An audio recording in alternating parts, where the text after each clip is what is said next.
Vamos então agradecer à Casa de Jesus por estar sempre nos oferecendo esse espaço de intercâmbio de ideias, de conhecimento sobre a nossa querida doutrina espírita, né? Sintam-se todos em casa.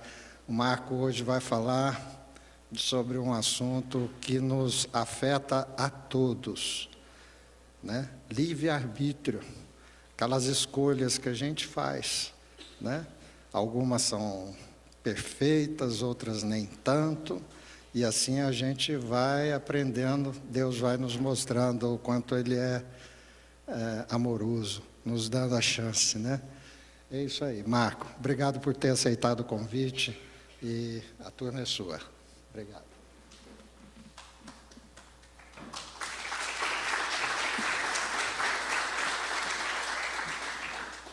Pessoal, boa noite agora oficial. Obrigado pela presença, pelo carinho de todos vocês. Obrigado pelo coral, que deixou a casa tão fluidicamente preparada.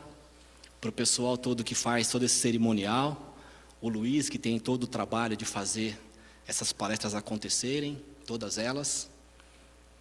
Então, vamos falar sobre um tema que tem sido mal interpretado. Veja se vocês concordam comigo. Quando a gente ouve falar de livre-arbítrio, parece que é algo que define assim: você pode tudo.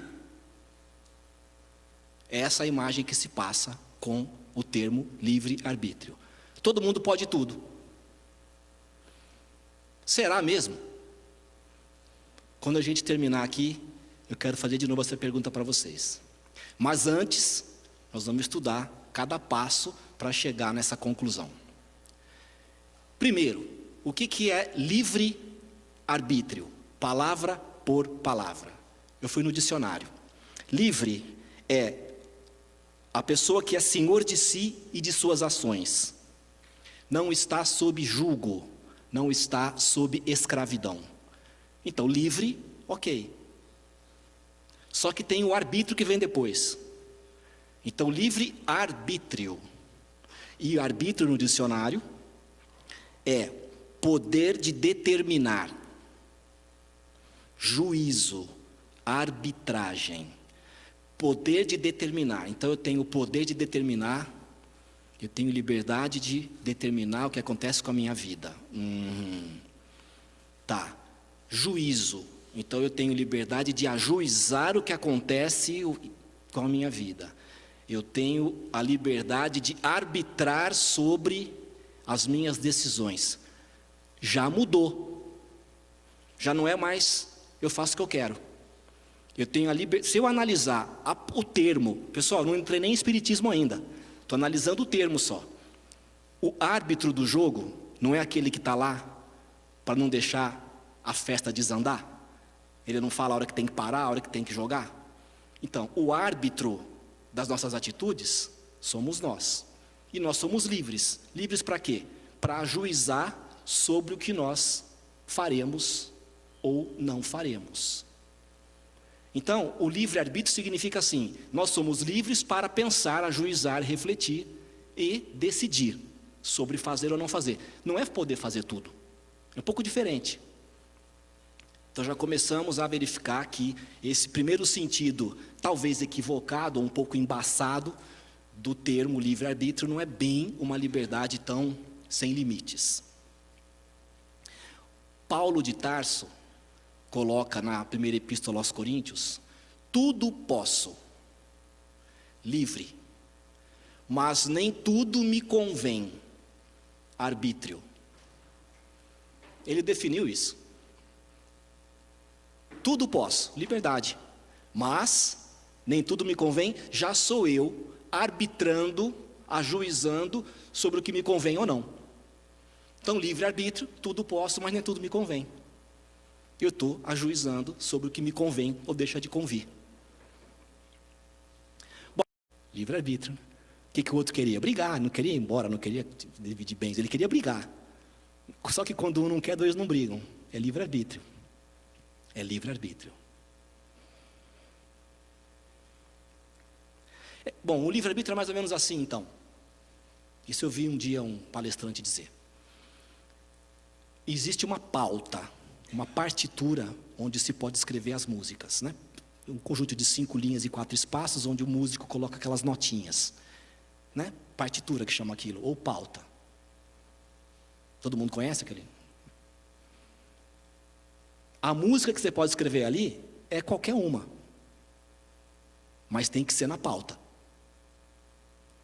Deus faz a pauta, nós escrevemos a música na pauta. Você pode fazer qualquer música, com qualquer compasso, com qualquer melodia, com qualquer andamento, mas na pauta. Deus faz a pauta. Antes desse exemplo, eu dava um outro exemplo.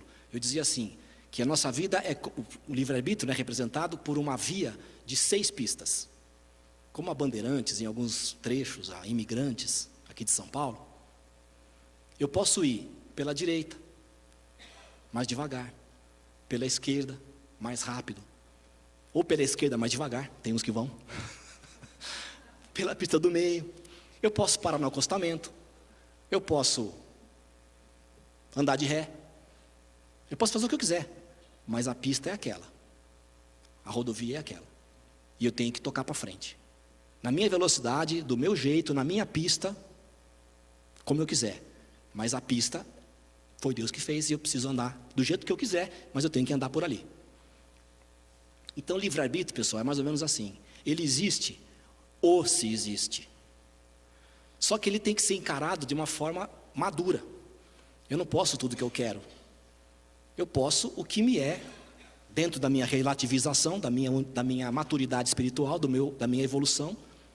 Eu posso até um determinado limite, dentro dessas modulações que a gente está conversando aqui.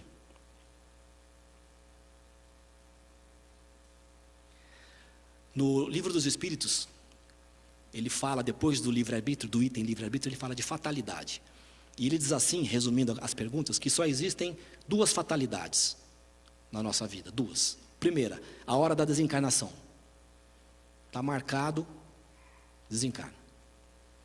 Até o Espírito pergunta assim, o Kardec pergunta assim, mas então quando não está na hora eu não vou desencarnar? A resposta do Espírito, não. Ninguém desencarna fora de hora. Isso já é uma informação e tanto.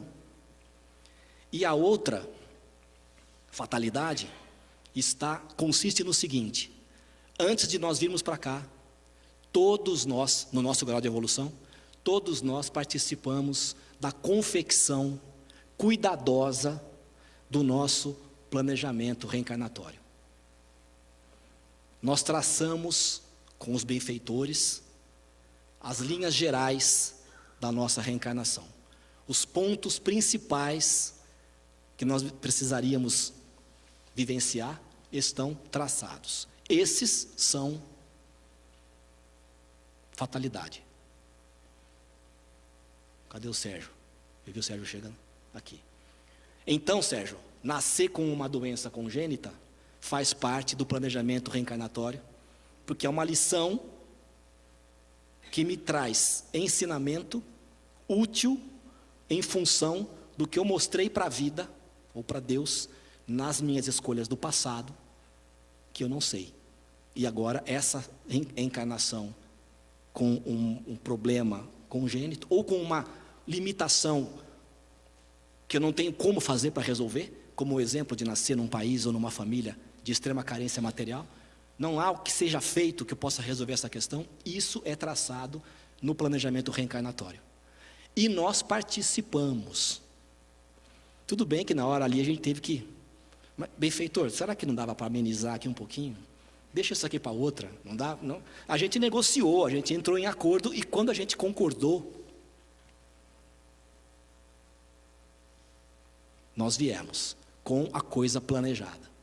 E aí lembro de novo de uma frase que o Ricardo falou aqui na palestra há 15 dias atrás. Acho que foi há 15 dias atrás ou foi na outra. A gente costuma dizer assim, né? Eu não pedi para nascer. Não foi, Ricardo? Realmente você não pediu para nascer. Você implorou. Todos nós. E traçamos esse processo, esse planejamento com essas diretrizes. Então, esses pontos principais pelos quais a gente vai passar são inegociáveis, porque eles significam o nosso progresso. E Deus não negocia nosso progresso. Nós temos que progredir, ponto final. Agora, como eu vou fazer isso? Quando, em que velocidade, de que jeito? Isso tudo é livre-arbítrio. Amenizou ou ficou mais tenso ainda? Bom, ainda uma consideração sobre livre-arbítrio. Quando nós decidimos, existem pessoas que sofrem as consequências da nossa decisão. Por exemplo, se hoje, 7h30, eu resolvesse que eu não vou fazer palestra mais, todo mundo ia ficar aqui esperando na expectativa de chegar o palestrante. Até brinquei com o pessoal na hora que eu cheguei. E se não viesse o palestrante, o que vocês iam fazer? Ah, vai sobrar para o Ricardo. Sobe aí, canta uma música, faz uma palestra de última hora. Ia causar um transtorno. A expectativa de vocês de ouvir uma reflexão sobre livre-arbítrio ia ser frustrada. Então a minha decisão, o meu livre-arbítrio, afetou a vida de todos vocês. Eu sou motorista de ônibus. Acordo 4h30 da manhã e digo assim: hoje eu estou com sono, não vou trabalhar. Porque é decisão, livre-arbítrio, eu posso tudo, não vou trabalhar. Todo mundo que ia pegar o ônibus vai ficar sem ir para o trabalho, ou vai chegar atrasado, ou vai ter que ir no outro ônibus superlotado. E toda uma sequência de situações vão ser geradas porque eu tomei a decisão de não ir trabalhar. Então, toda decisão que a gente toma é como se fosse a primeira pedrinha de uma cobra de dominó. Toda decisão que a gente toma, a gente empurra a primeira pedra.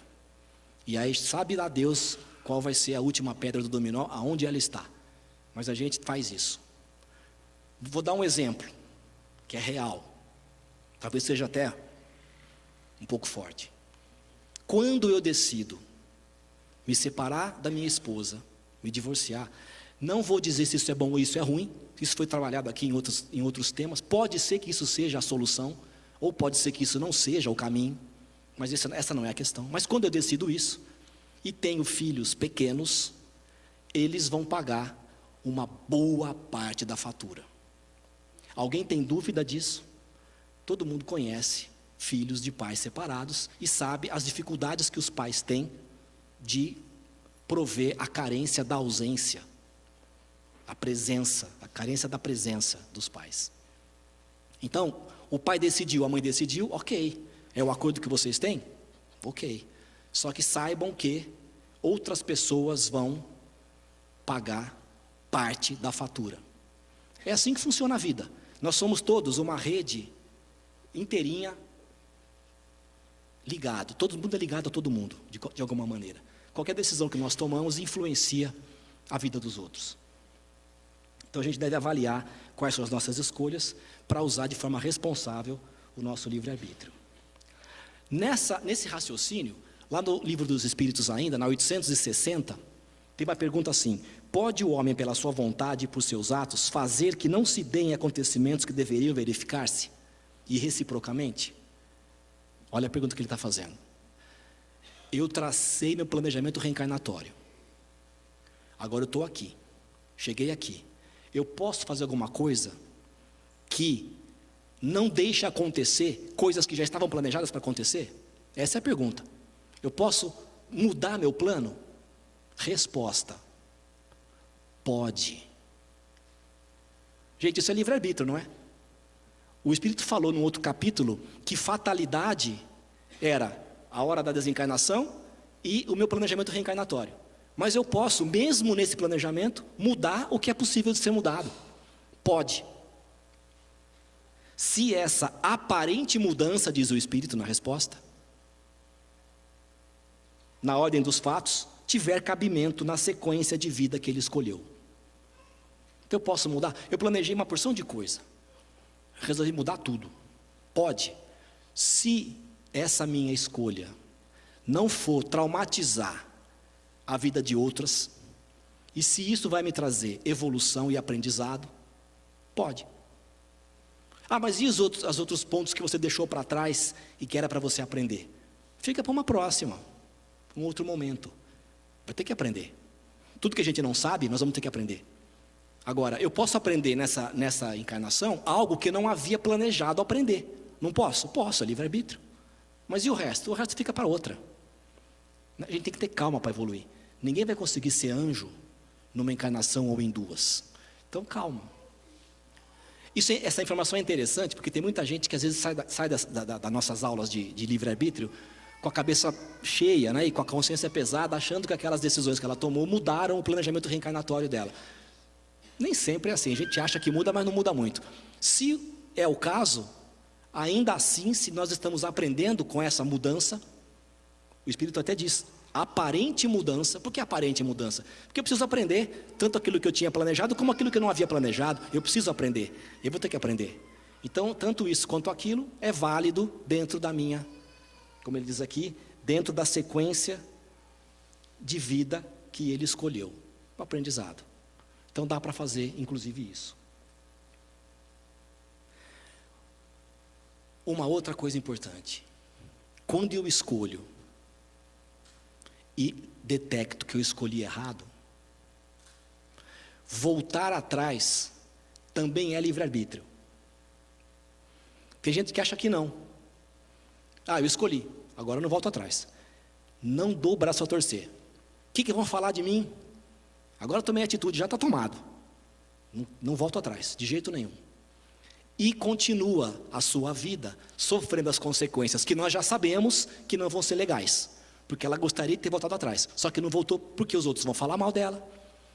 Porque os outros vão julgar mal. Você jura que você vai fazer isso? Você vai voltar com ele?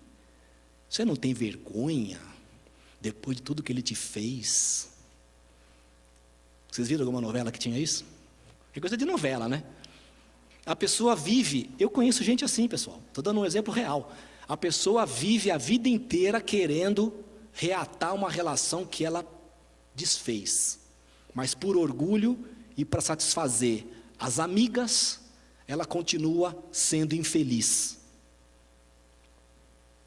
Voltar atrás também é livre-arbítrio. O livre-arbítrio de refazer. Como diz o Chico, ninguém pode voltar para trás e mudar o passado, mas todo mundo pode, a partir de agora, construir um novo fim.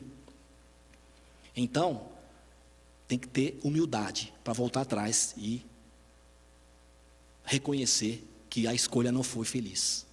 Isso é importante. Também é livre-arbítrio. Já usei meu livre-arbítrio mal usado, agora já era. Não, se ainda dá tempo de voltar atrás. Aliás, pessoal, quando dá para voltar atrás, nessa vida, volta. Porque deixar para a próxima dá muito mais trabalho, demora muito mais. São outras circunstâncias, outros tempos, outro corpo, outros pais, outra família, outro país talvez. Vai ter que passar por todo o tempo de erraticidade, depois todo o tempo de infância, pré-adolescente, adolescente. Faz agora que está aqui na mão, gente.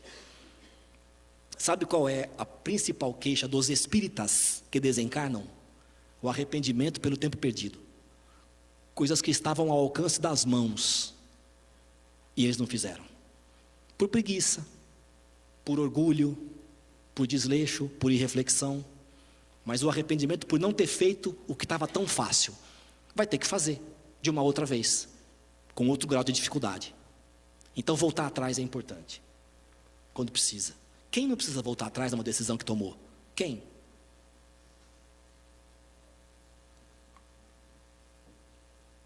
Agora,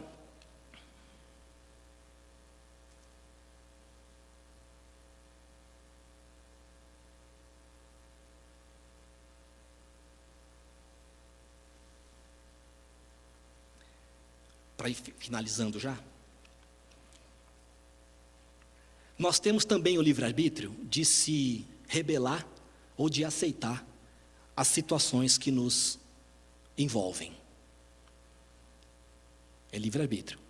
Então, se eu não aceito a situação política do meu país, se eu não aceito a situação econômica do meu país, se eu não aceito a minha condição dentro da minha família, se eu não aceito a profissão que eu tenho, se eu não aceito o emprego que eu tenho, tudo isso é livre-arbítrio.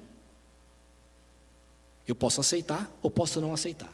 Quando eu tenho o entendimento de que o meu planejamento reencarnatório foi escrito também por mim, eu preciso repensar essa revolta. Porque senão eu vou estar sendo um rebelde sem causa. Por que eu estou falando isso? Porque é muito comum nós nos depararmos com rodas de amigos e amigas em acontecimentos sociais, onde a tônica da conversa é a reclamação. Eu falei isso ontem. Todo mundo reclamando, falando mal da situação, do país, do político, de todo mundo. Isso é uma rebeldia. Como disse o Chico Xavier, né, Ricardo? Ninguém errou de endereço e nem de tempo. Todo mundo que está aqui mereceu estar aqui. Isso é uma visão. Merecia estar. Mas tão difícil, como assim? É merecimento? É merecimento. Tem um monte de gente que queria estar no seu lugar, no nosso lugar. Nós estamos aqui, vivenciando o planejamento reencarnatório que nós traçamos junto com os benfeitores. Como é que eu posso reclamar? Isso aqui visa o meu progresso. A lição de uma escola, de uma boa escola, é uma lição difícil. Lições fáceis, em escolas difíceis, em escolas boas, escolas de renome, vocês conhecem? Alguém vai estudar na Universidade de Harvard ou na USP, Unicamp, e vai contar com provas fáceis, que todo mundo sabe resolver, sem precisar se preparar, estudar e ralar o final de semana inteiro? Não. As boas universidades têm lições e provas difíceis. A Terra é uma boa universidade, com provas e lições difíceis. Agora, eu vou reclamar disso? Eu tenho que bem dizer a minha vida e agradecer a Deus e ser grato. Agora, é meu livre-arbítrio entender isso, ser grato ou reclamar. É meu livre-arbítrio. As coisas não vão mudar com a minha reclamação, mas o meu estado de espírito e a minha saúde física vai. Eu que escolho.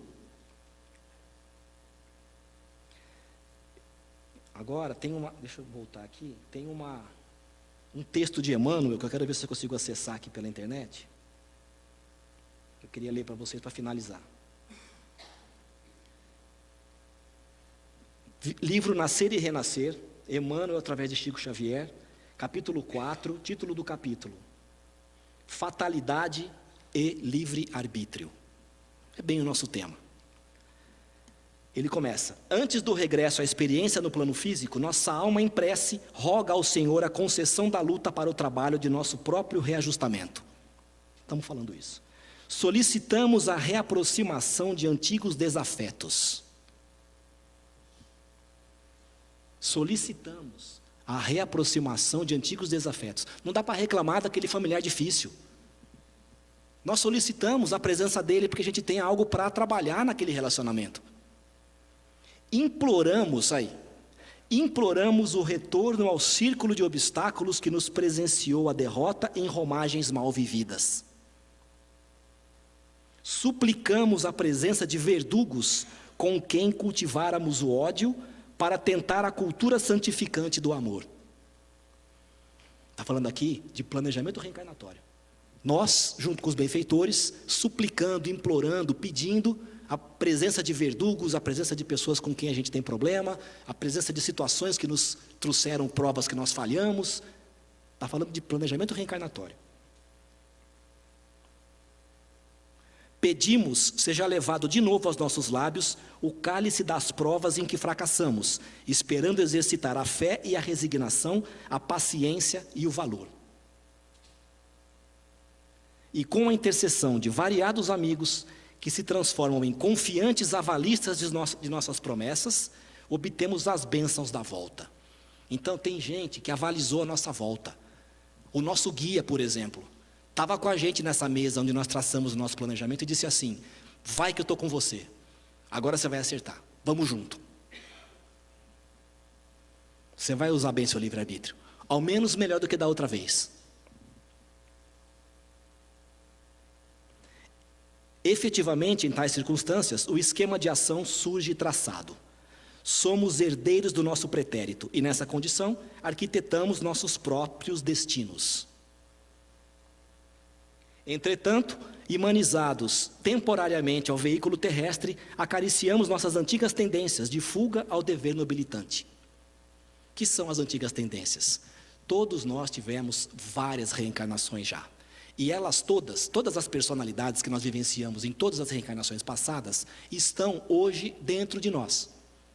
Nós vivenciamos aqueles papéis. Nós tivemos aquelas questões, aqueles traumas, aquelas famílias, aquela linguagem. Nós vivenciamos aquela cultura diferente no outro país. Está tudo dentro de nós. As más tendências que nós trazemos também estão.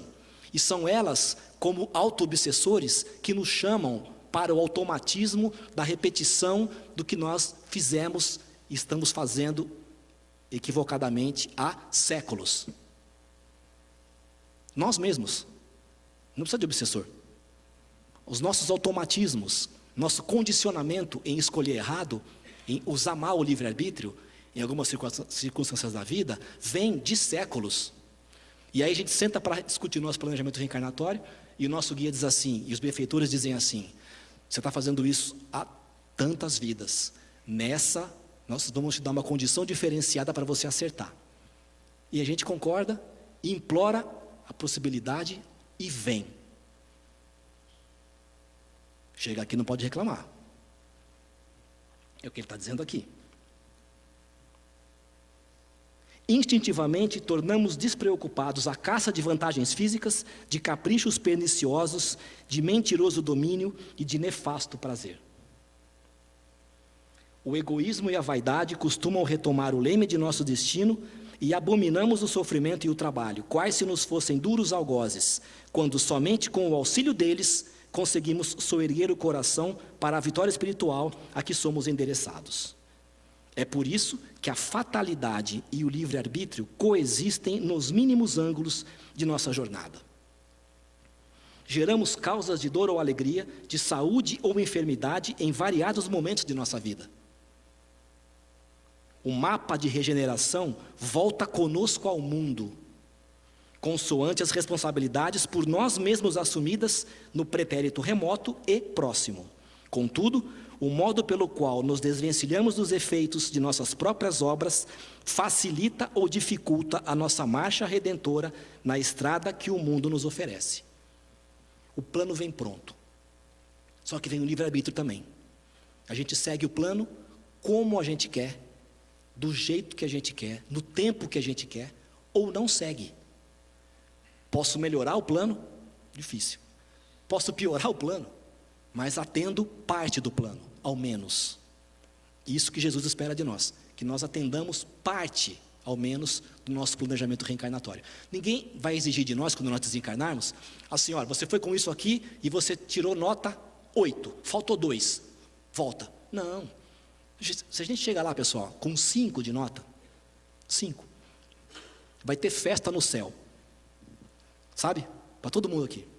Se a gente conseguir fazer metade do plano, vai ter festa no céu. Com violão de sapo, tudo. Sabe? A festa no céu, aquela historinha. Com violão, violão, viu, Felipe? Com sapo, tudo. Tá lá, né? Tá lá em cima. Então, metade tá bom. Metade. Aí ele conclui assim: aceitemos os problemas e as inquietações que a terra nos impõe agora. Eu vou repetir. Me deu vontade de repetir essa parte. Aceitemos os problemas e as inquietações que a terra nos impõe agora, atendendo aos nossos próprios desejos, na planificação que ontem organizamos fora do corpo denso, e tenhamos cautela com o modo de nossa movimentação no campo das próprias tarefas, porque, conforme as nossas diretrizes de hoje, na preparação do futuro, a vida nos oferecerá amanhã paz ou luta, felicidade ou provação, luz ou treva, bem ou mal. Obrigado pela atenção de vocês todos. Espero não ter traumatizado ninguém, mas a minha intenção foi colocar em perspectiva correta esse tal de livre-arbítrio. Obrigado, pessoal. Que Deus nos abençoe.